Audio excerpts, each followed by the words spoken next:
Hello my dear friend, happy Diwali आप लोग का। तो चलिए आज हम लोग संसद का एक शॉर्ट वीडियो समझते हैं, क्योंकि किसी भी एग्ज़ाम में संसद से हर हाल में प्रश्न आता है। तो आप लोग से रिक्वेस्ट है कि मेरा चैनल को सब्सक्राइब कीजिएगा और स्किप करके मत देखा कीजिए।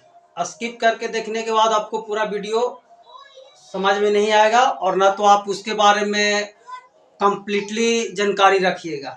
इसलिए संसद का जो है टॉपिक है, आप लोग पूरा मतलब स्किप करके नहीं देखना है, पूरा फुल वीडियो देखिएगा और शेयर कीजिएगा।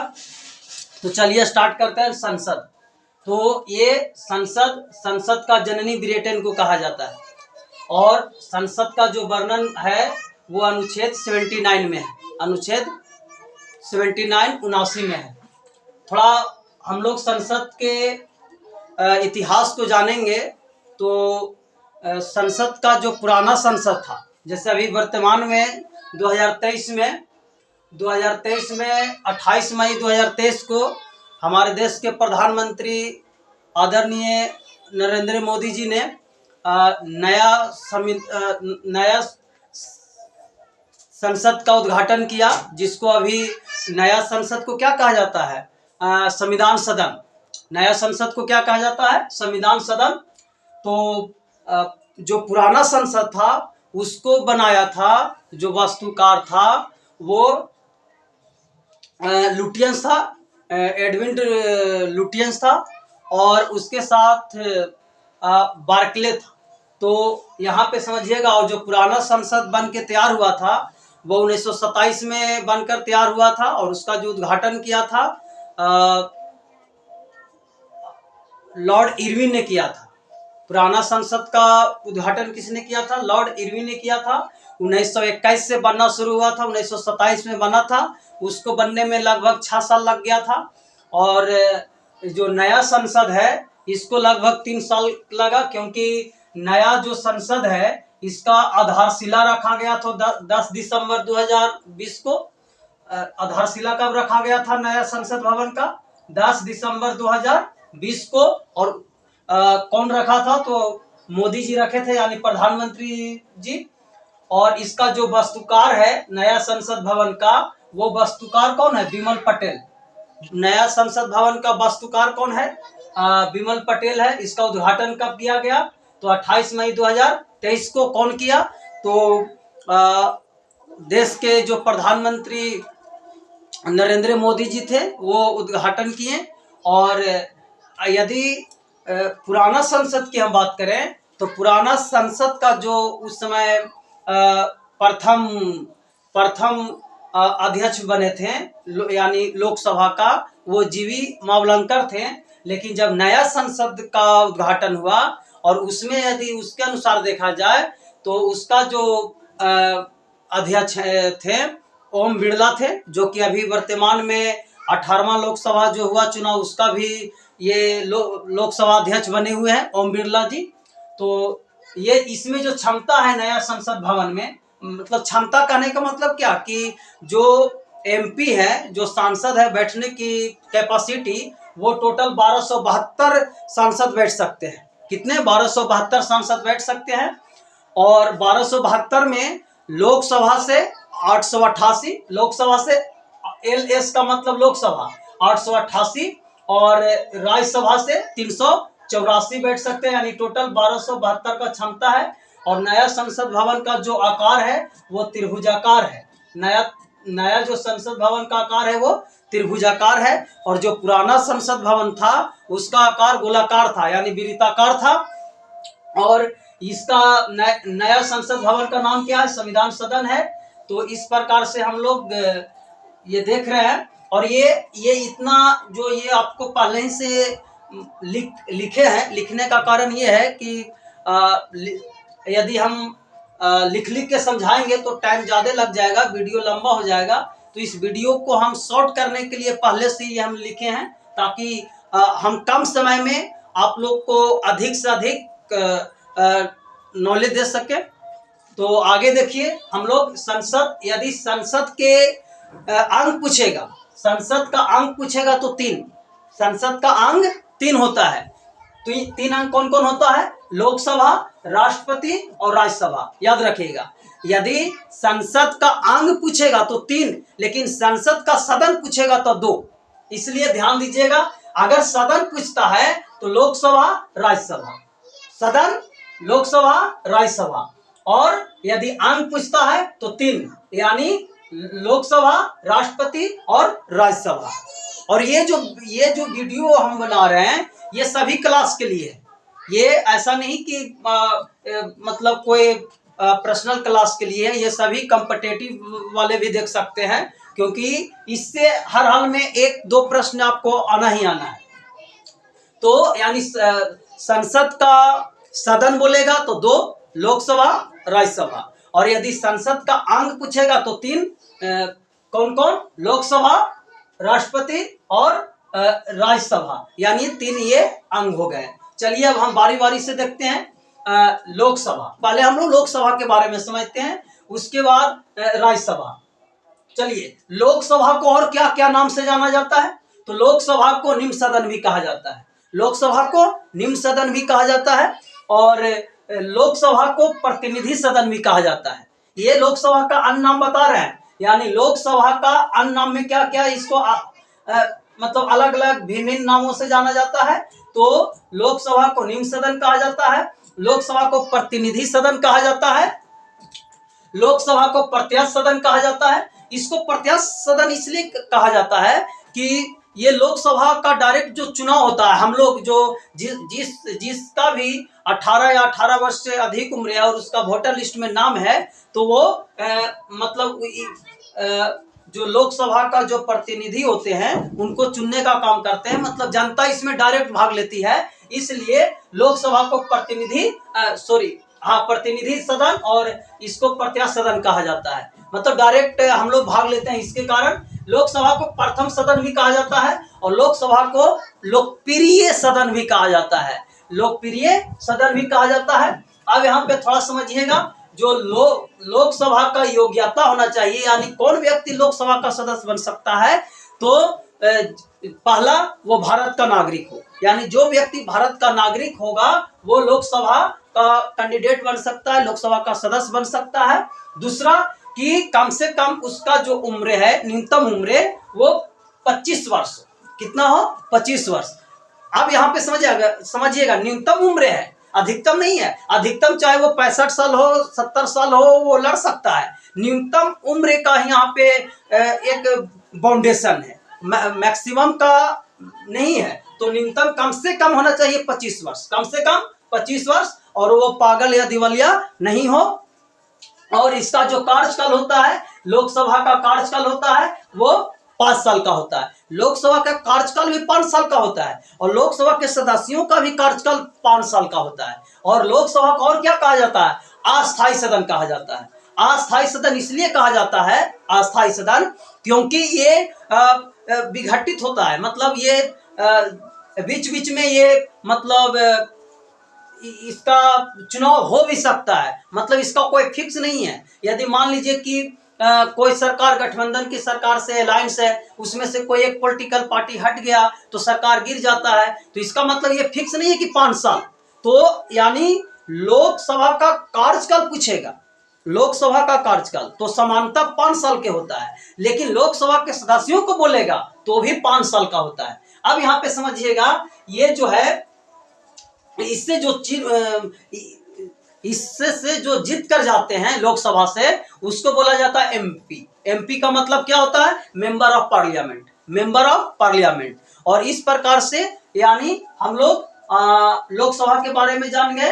अब हम लोग जानते हैं राज्यसभा के बारे में। तो राज्यसभा को उच्च सदन बोला जाता है, राज्यसभा को उच्च सदन बोला जाता है। और राज्यसभा अप्रत्यक्ष इसको बोला जाता है, अप्रत्यक्ष सदन। इसलिए अप्रत्यक्ष बोला जाता है क्योंकि हम राज्यसभा के सदस्यों के जब हम लोग चुनते हैं तो जनता डायरेक्ट भाग नहीं लेती है, भाग लेती है लेकिन डायरेक्ट नहीं लेती है। तो इस प्रकार से ये क्या है? अप्रत्यक्ष है। हम लोग इसको डायरेक्ट जनता नहीं चुन पाती है। और इसको अस्थाई सदन कहा जाता है। अस्थाई सदन इसलिए कहा जाता है कि ये विघटित नहीं होता है। लोकसभा का विघटन होगा लेकिन राज्यसभा का विघटन नहीं होगा, इसका इसीलिए इसको अस्थाई। लोकसभा के सदस्यों का कार्यकाल कितना, 5 साल का होता है, लेकिन राज्यसभा के सदस्यों का कार्यकाल कितना होगा, 6।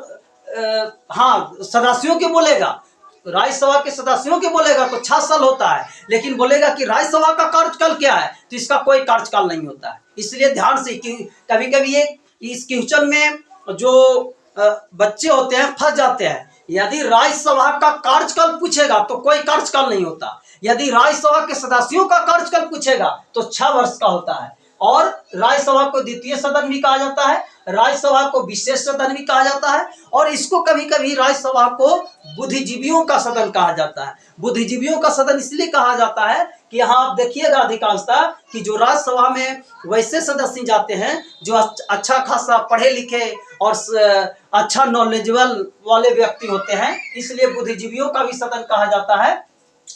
और यहाँ पे समझिएगा इसका जो योग्यता है, मतलब कौन बनेगा, तो पहला कि भारत का नागरिक हो, दूसरा कि कम से कम उसका न्यूनतम उम्र कितना हो, 30 वर्ष हो, कम से कम कितना हो, 30 वर्ष हो, कितना, 30 वर्ष हो तो वो, और पागल और दिवालिया नहीं हो। तो इतना आप लोग की समझ में आ गया होगा।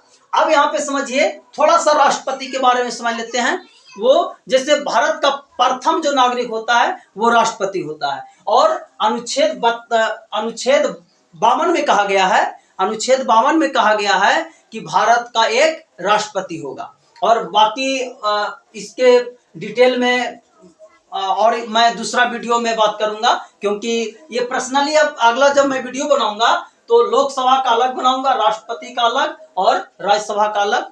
तो यहाँ पे यानी भारत का जो प्रथम नागरिक होता है राष्ट्रपति होता है। अच्छा, राष्ट्रपति बनने का उम्र क्या है, कम से कम कितना, 35 वर्ष, कितना, 35 वर्ष। यानी जिस व्यक्ति का उम्र कम से कम उसको 35 वर्ष है तो, और भारत का नागरिक हो, और क्या बोलते हैं, भारत का नागरिक हो तो वो राष्ट्रपति बन सकता है। लेकिन अब ये नहीं, इसलिए मैं बोल रहा हूं कि इसको अलग से मैं इसके बारे में बताऊंगा, क्योंकि ये नहीं कि भारत का नागरिक है और उसका उम्र 35 वर्ष है तो वो बन जाएगा। मतलब ये 1-2 कंडीशन हम बताएं, इसका और सारा कंडीशन है। ऐसे तो फिर भारत में बहुते हैं 35 वर्ष वाले और भारत के नागरिक भी हैं। चलिए तो इसके बारे में आगे हम लोग बात करेंगे। राष्ट्रपति का वेतन कितना मिलता है, 5 लाख। यानी ये इसका जो वेतन है, मासिक वेतन, वो कितना है, 5 लाख है। तो इस प्रकार से हम लोग इसके बारे में समझ गए। अब यहाँ पे थोड़ा सा ये समझते हैं कि जो लोकसभा है, तो लोकसभा में अधिकतम सदस्यों की संख्या कितना होगा, लोकसभा में अधिकतम सदस्यों की संख्या कितना होता है, राज्यसभा में अधिकतम सदस्यों की संख्या कितना होता है। तो यहाँ पे समझेंगे, जो लोकसभा है, लोकसभा इसमें अधिकतम जो होता है 550। एक चीज ध्यान रखिएगा, पहले ये 552 था, पहले ये कितना था, 552 था। लेकिन जो दो सदस्य को जो राष्ट्रपति चुनता था, जो एंग्लो इंडियन था, तो उसको अब ये हटा दिया गया। मतलब अब एंग्लो इंडियन का नहीं रहा, और वो एंग्लो इंडियन के बारे में शायद 104 संविधान संशोधन के तहत इसको हटा दिया गया है। और यहाँ पे समझिएगा, अधिकतम अब कितना हो गया, 550, और वर्तमान में कितना, 543। अधिकतम 550, वर्तमान में कितना, 543। तो इस प्रकार से 550 यदि अधिकतम इतना होगा तो राज्यों से 530 सदस्य चुने जाएंगे। कितना, 530 सदस्य, और केंद्र शासित प्रदेश से कितना, 20। यानी जब अधिकतम रहेगा 550 तो राज्यों से 530 सदस्य चुने जाएंगे, और केंद्र शासित प्रदेश यानी यूटी, यूनियन टेरिटोरी से 20 चुने जाएंगे। लेकिन वर्तमान में अभी कितना है, 543। तो 543 यदि वर्तमान में अभी है तो राज्यों से 524 को चुना जाता है। कितना, 524। अभी 524 कैसे आया, तो सभी राज्यों में लोकसभा का जो सदस्यों की संख्या अलग अलग है।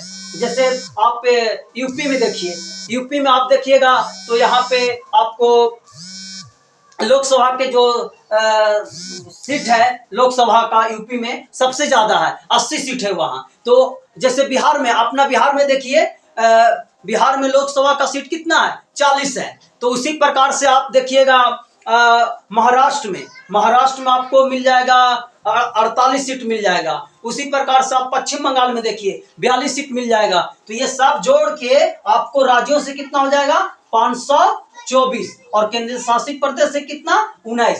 केंद्र शासित प्रदेश से 19। अब 19 जो केंद्र शासित प्रदेश है, अभी वर्तमान में केंद्र शासित प्रदेश कितने हैं, 8 हैं। कितने हैं, 8 हैं। तो 8 में यहाँ पे समझिएगा, 8 में 7 तो दिल्ली में हो गया। दिल्ली में लोकसभा का कितना सीट है, 7। जम्मू कश्मीर में कितना है, 5। यहाँ पे थोड़ा सा ये है कि जो जम्मू कश्मीर था पहले ये स्टेट था, लेकिन ये आप क्या बन गया है, ये आपको 31 अक्टूबर 2019 से ये क्या, जो जम्मू कश्मीर राज्य था वो क्या बन गया है, केंद्र शासित प्रदेश बन गया। और उसी समय 31 अक्टूबर 2019 को ही लद्दाख ये 2 केंद्र शासित प्रदेश बना। तो यहाँ पे यानी जम्मू कश्मीर में कितना, 5 सीट है लोकसभा का। और दादरा नगर हवेली और दमन और दीव में, यानी पहले दादरा नगर हवेली और दमन और दीव ये अलग अलग था, लेकिन ये आपको 26 जनवरी 2020 को ये दादरा नगर हवेली और दमन दीव एक हो गए। तो जो पहले एका के यहाँ सीट था, तो एक कितना, 2, यानी दोनों मिला के यहाँ 2 सीट है। चंडीगढ़, लक्षद्वीप, पुदुचेरी, अंडमान एंड निकोबार, लद्दाख, इस सब में एक सीट। तो यहाँ आपको कितना, 5 हुआ है, तो 5, और यहाँ 2 7, और जम्मू कश्मीर में 5, तो 12 और दिल्ली में 7, 12 और 7 19, यानी 19 सीट जो 19 को जो केंद्र शासित प्रदेश से है, ये आप लोग का पता चल गया। दिल्ली से 7, जम्मू कश्मीर से 5, दादरा नगर हवेली दमन दीव से 2, और लक्षद्वीप में 1, अंडमान निकोबार में 1, पुदुचेरी में 1, लद्दाख में 1, चंडीगढ़ में 1, यानी ये सबको जोड़िएगा तो 19 आ जाएगा। और एक चीज आप समझिए, अंडमान निकोबार का जो राजधानी पहले पोर्ट ब्लेयर था, वो राजधानी अब चेंज हो गया है, वो हो गया श्री विजयपुरम। याद रखिएगा, इसका जो अंडमान निकोबार जो आइलैंड था उसका कैपिटल राजधानी चेंज हो गया है, वो हो गया, अब क्या हो गया, श्री विजयपुरम। तो जिस प्रकार से हम लोग लोकसभा के बारे में समझे कि अधिकतम कितना है, वर्तमान कितना है, राज्यों से कितना, केंद्र शासित प्रदेश से कितना, वर्तमान में कितना, केंद्र शासित प्रदेश से कितना है, ये सब ठीक उसी प्रकार से हम लोग राज्यसभा के बारे में समझेंगे। ये जो राज्यसभा है, ये अनुच्छेद 80 में है, और ये जो लोकसभा है वो अनुच्छेद 81 में है, और जो संसद है वो 79 में है। तो इस प्रकार से यानी राज्यसभा में अधिकतम कितना, 250। राज्यसभा में कितना, 250। तो 250 में अधिकतम इतना मतलब हो सकता है, तो 250 में 12 सदस्य को राष्ट्रपति मनोनीत करता है, 12 सदस्य को राष्ट्रपति। तो 250 में 12 घट जाएगा, तो 238 निर्वाचित होते हैं। 238 निर्वाचित होते हैं। तो 238 कहां से निर्वाचित होते हैं, तो राज्यों से 230, और केंद्र शासित प्रदेश से 8, और ये जो 12 सदस्य मनोनीत होते हैं, जो राष्ट्रपति मनोनीत करता है, कौन करता है, राष्ट्रपति द्वारा ये मनोनीत होता है। तो ये 4 क्षेत्रों से राष्ट्रपति चुनते हैं। अभी वर्तमान में हमारे देश का राष्ट्रपति कौन है, तो ये आपको द्रौपदी मुर्मू जी। कौन, द्रौपदी मुर्मू जी। तो ये उनके द्वारा यानी अभी के अनुसार चुना जाएगा। तो यहाँ पे देखिए, ये जो 12 सदस्यों का चुनते हैं 4 क्षेत्रों में, तो 4 क्षेत्र कौन कौन है, कला के क्षेत्र में, साहित्य के क्षेत्र में, विज्ञान के क्षेत्र में, सामाजिक सेवा के क्षेत्र में, ये 4 क्षेत्र से चुनते हैं। ठीक उसी प्रकार से वर्तमान में, ये अधिकतम के बारे में हो गया। वर्तमान में कितना, तो वर्तमान में 245। तो 245 में आप देखिए 12 सदस्य मनोनीत होते हैं, और 12 सदस्य कौन कौन मनोनीत होते हैं ये अभी हम बता दिए, और 233 को निर्वाचित होते हैं। 233 को निर्वाचित होते हैं। तो 233 में 225 गो राज्यों से और 8 केंद्र शासित प्रदेश से, और 8 में इसमें 8 हुआ ही है, याद कर लीजिए कौन कौन है। तो दिल्ली में 3 गो राज्यसभा सीट है, दिल्ली में कितना 3 राज्यसभा सीट है। और यहाँ आप देखिएगा जम्मू कश्मीर में 4 राज्यसभा सीट है और पुदुचेरी में 1 राज्यसभा सीट है। अब यहाँ पे समझिएगा, आप लोग के एक चीज प्रश्न ये आ रहा होगा कि पुदुचेरी में राज्यसभा सीट है तो बाकी चंडीगढ़, लक्षद्वीप, अंडमान निकोबार में क्यों नहीं है। तो इसको थोड़ा सा ये डीपली बताना और समझना होगा, इसलिए मैं सोच रहा हूँ कि इसका अलग अलग वीडियो बनाऊंगा, लोकसभा का अलग, राष्ट्रपति अलग और राज्यसभा का अलग। थोड़ा सा यहाँ समझ लीजिए, पुदुचेरी में इसलिए है कि जहां विधानसभा की सीट होता है, जहां विधानसभा का सीट होता है वहीं राज्यसभा का सीट होता है। तो इसलिए यहाँ पुदुचेरी में विधानसभा का सीट है, इसलिए यहाँ पे पुदुचेरी में राज्यसभा का सीट एक है। तो इस प्रकार से हम लोग समझ गए। अब थोड़ा सा बिहार के बारे में समझिए। बिहार में यदि हम बिहार में बात करें, बिहार में, क्योंकि ये समझना है, बिहार में यदि बात करें तो बिहार में लोकसभा कितना 40, और बिहार में राज्यसभा कितना 16, बिहार में राज्यसभा कितना 16। और यदि बिहार में विधानसभा के देखा जाए, विधानसभा तो 243, और यदि विधान परिषद बिहार में विधान परिषद तो कितना 75, याद रखिएगा 75।